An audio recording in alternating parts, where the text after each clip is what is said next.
Welcome to Wager Talk. I'm Kelly Stewart at Kelly in Vegas on Twitter. Joined today by Marco D'Angelo at Marco in Vegas. Super creative with that one. And Sports Preston at Sports Cheetah on Twitter. Make sure you give both these guys a follow. Always like to have a good time here on Wager Talk. Guys, let's talk about an interesting one here. Missouri, probably one of the best offenses Alabama's going to face this year, but Alabama's still 28.5-point favorite. Preston, you and I talked a little bit before the camera started rolling. Something I've been doing is playing Alabama first half, playing the dog for a game, and then even going back to the well second half with the dog, because Alabama has blown 3 straight covers, A&M, ULL, and Arkansas. It has been it's been a little fun there, just cashing some tickets. Yeah, it's a fun narrative because we're not necessarily supposed to just say always bet Alabama first half or always bet against them in the second half. But if you're thinking about betting the underdog, I mean, at this point you might as well wait until halftime. ULL backdoored, they scored twice in the fourth quarter, and the backups Arkansas did it. Even A&M did it, even though I actually bet A&M before the game started, which was stupid because it was behind at halftime. I could have got a better number. And then first half, I actually, when they played Lafayette, I bet Alabama first half instead of laying 49. I laid 30.5.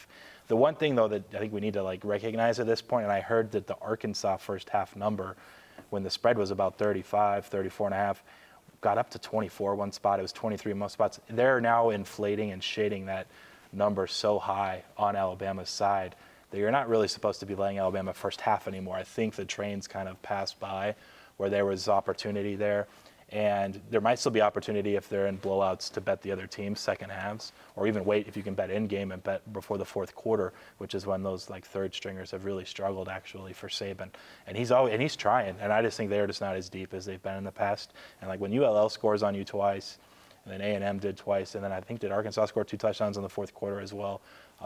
That's pretty telling. So for me, it's one of those, if I'm going to like a side, which I don't in this particular matchup against Missouri, I think it's aligned pretty correctly. But if I'm going to like Alabama, I might as well bet first half. But that was kind of maybe before they started shading these lines higher. If you like the dog, wait until halftime, maybe get a better number second half. Awesome. Marco, Drew Lock. I mean, we keep laughing about quarterbacks today, but Drew Lock is probably going to be a first-round draft pick here shortly. Is he supposed to be? I'm interrupting. Yeah, no, you are. That's what I didn't notice. Wow. I keep hearing all these great things about Drew Lock, and I have not got to watch a single Missouri game this year. Don't ask me why. I have not been on this team. But again, like Preston and I were talking, I'm looking to back Missouri. I probably will wait until halftime to do so. But again, one of the best offenses Alabama's seen. Is that a concern for you? Well, obviously, looking at Missouri and their balance, it's just not all the passing. This is a team I call a 200 club team. They pass and rush for over 200 yards. When you got that kind of balance, it presents problems for the defense. What do you take away? Because if you try to stack the run, they're going to beat you with the pass. If you concern yourself and drop back in coverages, they're going to pound the ball up the middle. But with the Alabama, I think now the situation, as you said, the value's gone on the first half. This is like the NBA angle that we had. The 2-0. Yeah, that they were making the first half and first quarter lines ridiculous compared to what the game spread was. So for this one, I am going to look at Alabama. And to me, I looked at Saban's press conference last week before the Arkansas game, and he actually said to the reporters in the room, will you please stop saying it's just Arkansas? Because when you think like that and you say things like that, sure, the players think like that. And I think we talk about the second half scoring teams getting the late scores on Alabama. It's because they're up by 40 points. These kids, they just can't mentally do it.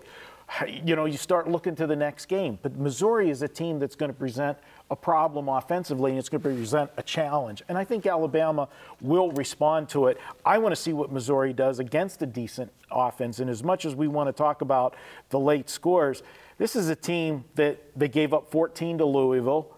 They scored 51 in that game, 7 to Arkansas State, 7 to Ole Miss.